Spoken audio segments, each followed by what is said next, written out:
Pads ഉപയോഗിക്കുന്ന പുരുഷന്മാരെ പറ്റി നിങ്ങൾക്കറിയാവോ? മലദ്വാരത്തിനടുത്ത് ഒരു കുരു പോലെ വരികയും ആ ഒരു കുരു നല്ല വേദനയുണ്ടാവും. കുറേ ദിവസം കഴിയുമ്പോഴത്തേക്കും നല്ല വേദനയോടുകൂടി ഇത് പൊട്ടി അതിൽ നിന്ന് പഴുപ്പ് മുഴുവൻ പുറത്തേക്ക് വരും. പഴുപ്പ് പുറത്തേക്ക് വന്നു കഴിഞ്ഞാൽ വേദന കുറയുകയും ചെയ്യും, ഈ മുറിവ് ഉണങ്ങുകയും ചെയ്യും. കുറച്ച് കഴിയുമ്പോഴത്തേക്കും വീണ്ടും ഇതുപോലെ തന്നെ കുരു വരുന്നു, പൊട്ടുന്നു, പഴുപ്പ് വരുന്നു. ഈ ഒരു സൈക്കിൾ റിപ്പീറ്റ് ചെയ്തുകൊണ്ടേയിരിക്കുന്നു. ഈ ഒരു കണ്ടീഷനാണ് പൊതുവെ ഫിസ്റ്റുല എന്ന് പറയുന്നത്.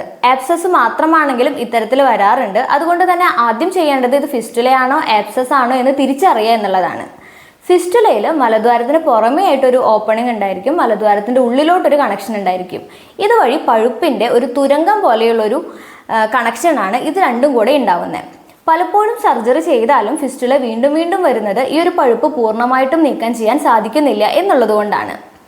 പഞ്ചഭൂതയിൽ ക്ഷാരസൂത്രം എന്ന് പറയുന്ന ട്രീറ്റ്മെൻറ്റാണ് നമ്മൾ ഫോളോ ചെയ്യുന്നത്.